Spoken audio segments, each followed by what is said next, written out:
Hello friends, and welcome back. I wanted to do a video that is specifically geared towards Stardew Valley mobile players. Many of my videos are geared towards PC, which is generally what I myself play on. However, there is a variety of controls for mobile playing. All of this information can be found on the Stardew Wiki mobile controls page, and I will be referencing that heavily just to make sure I don't mess up any information for each of the controls. But I will also walk you through visually what those controls look like as well. The mobile controls page will also be linked beneath this video if you'd like to go look at it and reference it for yourself. You can choose your specific play style in the main menu.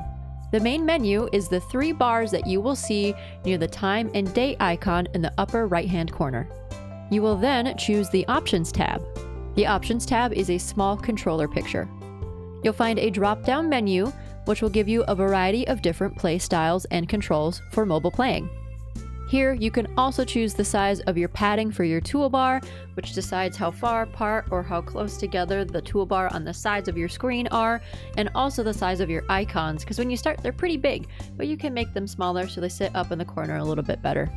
While you're playing on mobile, you can also pinch your screen to zoom in or zoom out, so you can view whole parts of the map on mobile, which is not something that you can do as easily on PC. Now again, there is a variety of different mobile control options. And I really don't think that one is specifically better than the rest, as everyone will have different playstyles and have different levels of comfort with different types of playing. But we're going to go over how each and every single one of them works.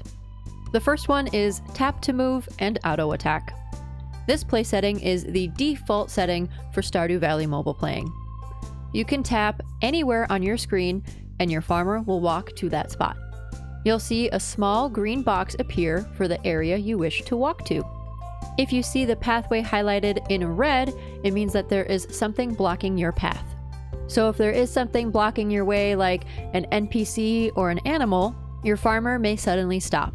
You can also hold down your finger and drag to direct your farmer where you want to go. When you enter the mines with tap to move and auto attack on, I personally find it very easy to mine stone, since the tools will be auto selected when you walk up and tap on a stone. This also works for all of the tools on the tap to move and auto attack option. So if you walk up to a log, it will auto select your axe. If you walk up to fiber, it will auto select your scythe. The only time that this doesn't work is if you're scything just plain grass. You will have to select your scythe in your toolbar to actually scythe the grass, but it works really well for everything else. So if you tap a stone, your farmer will automatically begin to pickaxe the stone in the mines. The auto attack is nice if you're not prepared with your sword at the ready, as it will automatically start swinging at enemies once they are within range of your sword. However, if your enemies move quickly, the sword is usually delayed in the swing.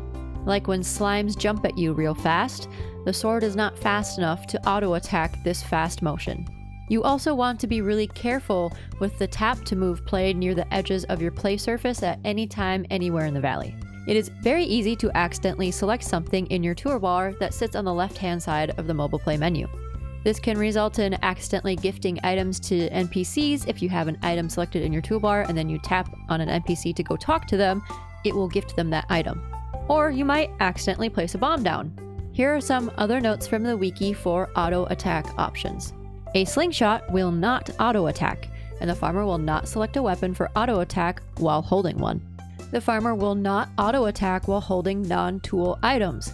This is things like bombs, food, and staircases. Tapping directly on an enemy will cause the farmer to walk to that enemy and then use their weapon's secondary attack. This is the little block thing you might see happen every now and then with your sword. This is the only way to perform a secondary attack with the auto attack option selected. The farmer will not attack while performing another action. This includes walking to a tapped location or a tapped enemy. However, if you use your finger to hold down and move around, it will attack while walking or following a finger. You can tap and hold elsewhere to walk away while within the attack range, but only between attack actions. You cannot move while your weapon is in mid-swing. The farmer will continue to auto-attack until the enemy is killed or out of range. Use caution with certain enemies like mummies, which cannot be killed by normal weapons. The farmer will continue to attack them. The calculation of within attack range is approximate. It may trigger an auto attack for unreachable enemies behind rocks or in a diagonal line. And, like we said before, it may not trigger soon enough or fast enough. This is especially true for fast-moving enemies, such as the leaping slimes. When you are wielding a dagger, it may trigger for enemies which are close enough diagonally for a sword to strike, but not in close enough range for your small dagger. Tap to move and attack joystick. With this playstyle, you will use tap to move for movement control. When a weapon is selected in your inventory, a joystick will appear. You can drag the joystick up, down, left, right to face that direction, and it will automatically continue to swing the weapon in that direction in which you drag it. This specific style of fighting makes it easy to just hold down the joystick and continuously swing at enemies. Invisible joystick and 2 buttons. You will tap anywhere on the left hand of the screen, and this becomes the center of your joystick. You will then drag your thumb up, down, left, and right to move your farmer in that direction, similar to if you had a controller with a joystick. Button A is the bottom right half of the screen to 200 pixels in the area for the Perform Action button, which is similar to right-clicking on PC. Button X starts at the bounding box of button A and then is another 200 pixels, and that is the hit area for Use Tool, which is like the left-click button on PC. You can hold down this button to repeat using tools and weapons. This allows you to continuously swing your sword or keep hitting a rock with your pickaxe if you hold down the X space button. While you're in the main menu looking at the controls, you can also control the size of your invisible buttons with the red bounding boxes that appear. Those boxes don't stay there while you're playing with invisible buttons. They're simply being shown to you to give you a reference for how large that tapping area will be for you to use those invisible buttons. You can choose to make it a larger tapping area or smaller, depending on how you want to play with the invisible buttons, if this is the playstyle you choose to use. If you've played on PC before, this may be closer to emulating using a mouse to click for actions. Invisible joystick and 1 button. Just as with the previous option, you can tap anywhere on the left half of the screen, and that spot becomes the center of your joystick. You can then drag your thumb up, down, left, right to move your farmer around, again similar to using a joystick on a controller. But now there is just 1 button instead of 2, and they are differentiated by either tapping or holding down. Button X, you can tap anywhere on the right half of the screen and release in under 0.25 seconds to trigger the Use Tool button. This is like a left click on PC, and it's just 1 tap. Button A is when you tap anywhere on the right half of the screen and release in over 0.25 seconds to trigger the Perform Action button. This is like a right click on PC and is decided by holding down instead of just a quick tap. You'll hold down for the Perform Action button to like go down a ladder, pick up quartz, things like that. The quick tap is to swing or use a tool really fast. This is again similar to how playing on PC would work. However, instead of having a left or right click, it's simply tapping versus holding down for those specific actions. Tap to move and joystick and buttons. The tap to move functionality works if you tap anywhere except for on the joystick or the buttons. To use the joystick, you will use the virtual joystick on the left to move the farmer. This is again up, down, left, right, similar to how you would use a controller joystick. Left button. This is the Use Tool button or left click on PC. If you hold this button down, it will repeat using tools and weapons. So this is again continuously using your pickaxe or continuously swinging with your sword.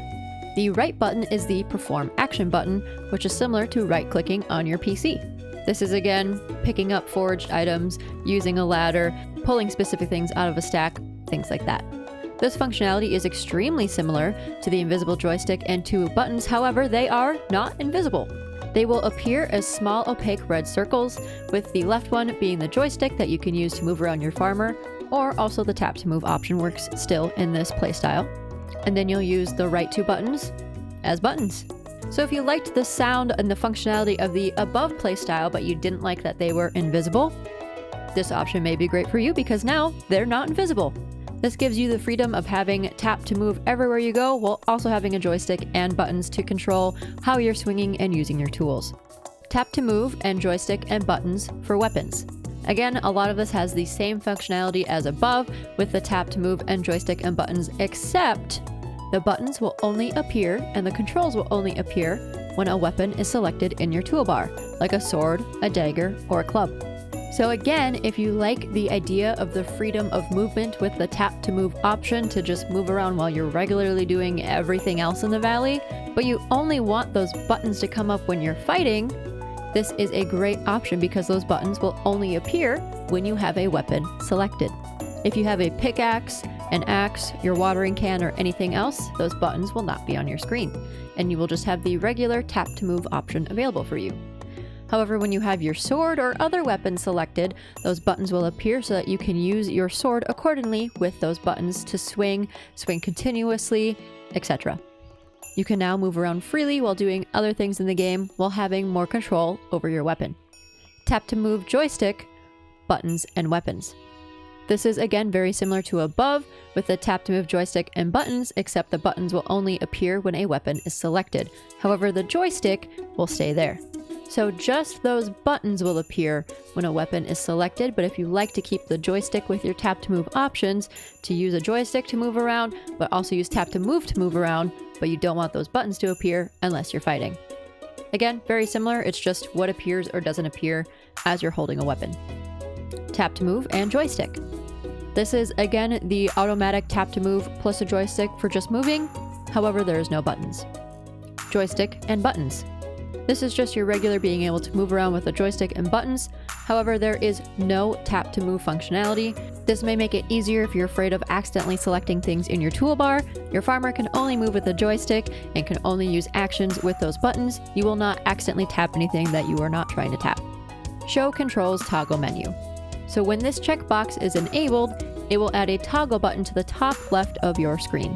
When the toggle button is on, the control method is set to whatever method has been selected from that drop-down menu.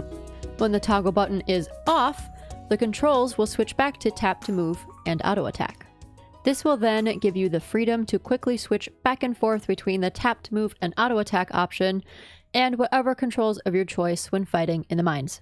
So if you just want the regular tap to move while you're outside the mines, you can toggle it so that it's like that. And then if you want specific functionality for fighting, you can toggle it so that specific functionality turns on just when you're fighting.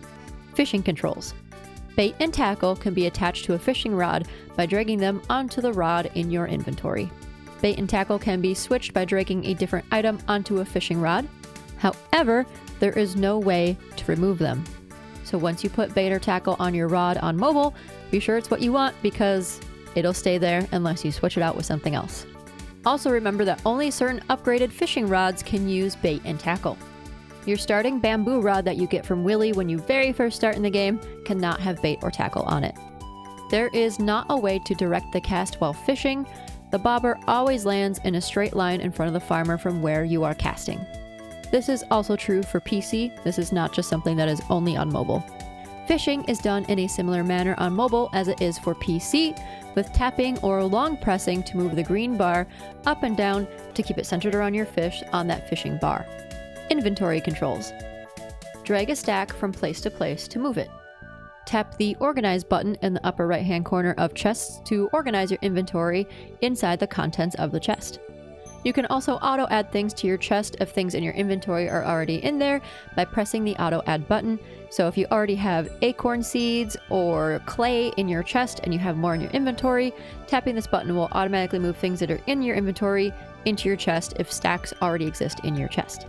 Clicking and holding a stack will cause a small pop-up showing what items are in the stack and their properties. The pop-up will have a number in the upper right-hand corner that will start at 1 and start increasing the longer that you hold down on that stack. This will allow you to move only some of the items that are in a stack. The longer you hold down a stack, the faster it will count, making a new stack, which can make it difficult to move a specific number of items if that's what you were trying to do. While it may take some time to try and split your stacks up, this can allow you to save some items in a chest for later and then sell some items so that you can get gold from those, instead of having to try and sell a whole stack at a time if you just want 1 or 2 things out of that stack to save it. Now, I do not regularly play mobile, but I went through to test out each of these mobile control styles so that I can show all of you how they all work and walk you through it.